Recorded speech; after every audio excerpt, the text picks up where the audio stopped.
Around 1200 BC, within a few generations, nearly the whole palace world of the eastern Mediterranean came apart.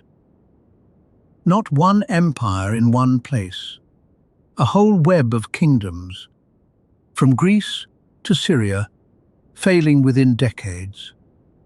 In the ruins of one Syrian city, archaeologists found one of a king's last messages, preserved in baked clay. It reads, "Father, the enemy's ships came, my cities were burned, they did evil things in my country."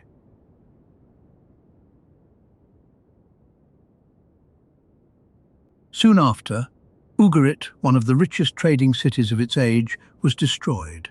It never rose again.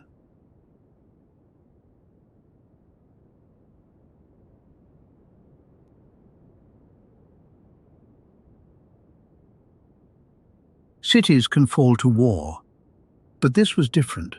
An entire connected world going down, almost together. Historians still argue about what did it. Drought? Earthquakes? Invaders from the sea? Uprisings? None fully fits alone.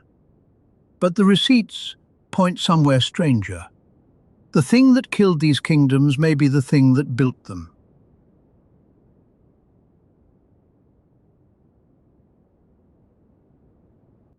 The best clue sank a century before the collapse. In 1982, a sponge diver found it. 45 meters down, off the Turkish coast. A ship that went down around 1300 BC, still loaded. Archaeologists spent 11 summers excavating the wreck, dive by dive. It is called Uluburun. 10 tons of copper from Cyprus, a full ton of tin, ebony, ivory, amber, glass, and gold. One sunken ship was carrying goods from at least 7 different cultures, Egyptian to Mycenaean to Babylonian. In 2022, an isotope study argued a third of the tin came from mines in Central Asia. If so, that tin travelled 2,000 miles hand to hand.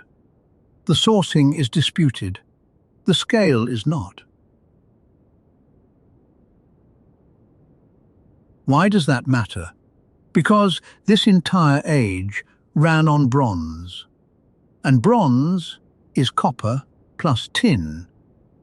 Copper from Cyprus, tin from distant mountains. Many great kingdoms could not source both from their own territory. Swords, tools, palace workshops, royal gift exchange, all of it depended on ships and caravans from somewhere else. Then, within a few generations, the web tore. One of these kingdoms even packed its bags before burning. In Greece, the Mycenaean palaces burned or emptied one after another. Mycenae, Tiryns, Pylos, their writing dying with them. In Anatolia, the mighty Hittite Empire, a superpower that had once fought Egypt to a standstill, simply dissolved. And Ugarit left us a timeline of its own death, in letters, baked and buried in the ruins. First, hunger.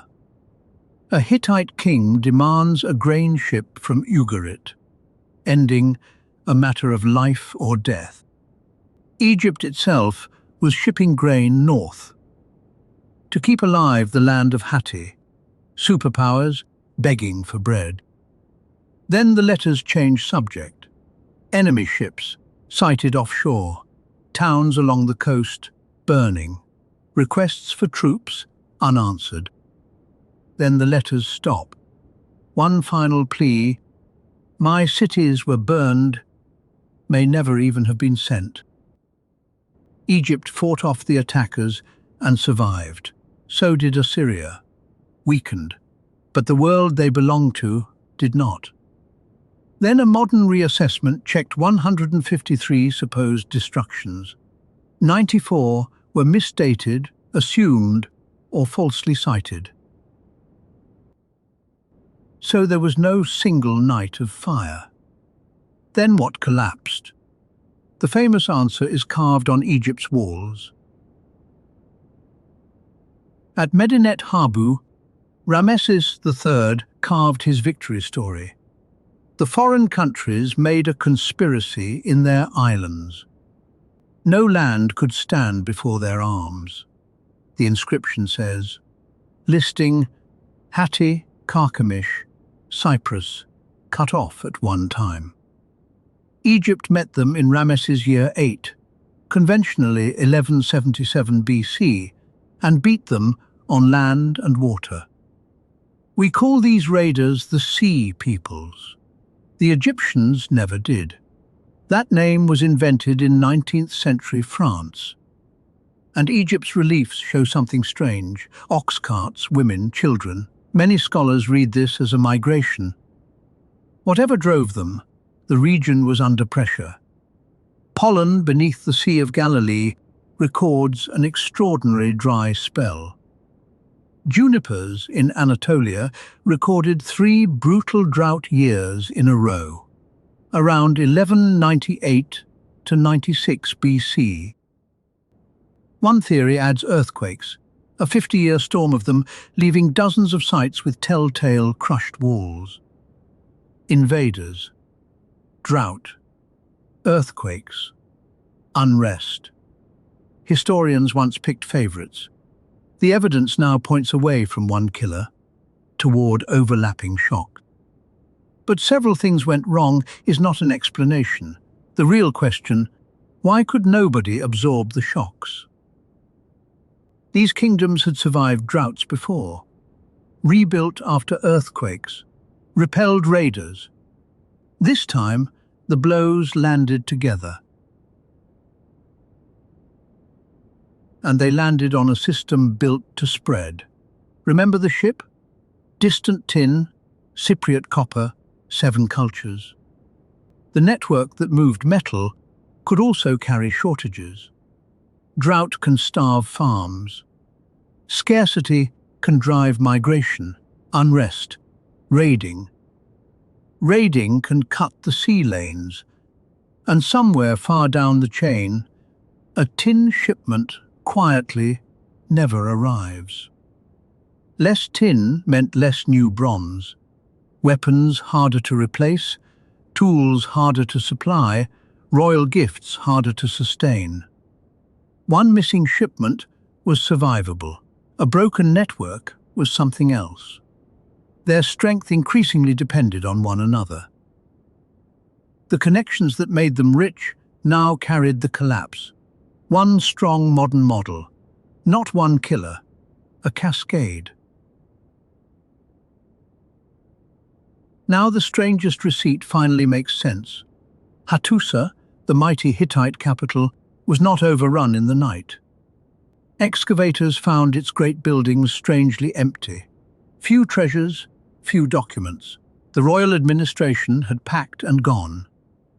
Only later did fire consume the abandoned capital. Whatever its rulers saw coming, they did not wait for it. You cannot fight a cascade with an army. Ramesses won his battle, but could not restore the world. The old network had fractured. Egypt itself survived. But the system it helped anchor did not. Victorious and alone.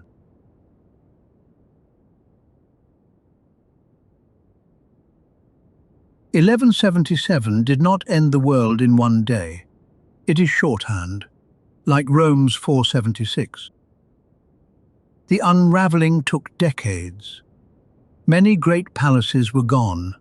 Long-distance exchange weakened. Some palace writing systems vanished. Across much of the region, urban centers shrank, shifted, or disappeared. In Greece, 4 nearly silent centuries began. Collapse is not only an ending. When the great palaces died, the administrative systems built around them died too.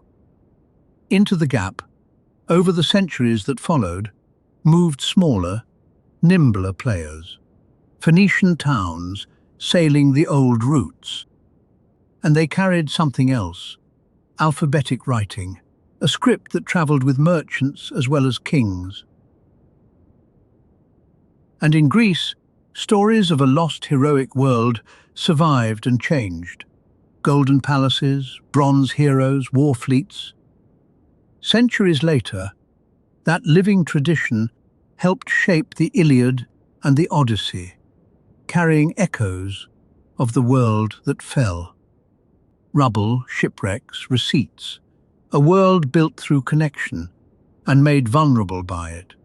The stories, made of breath, survived.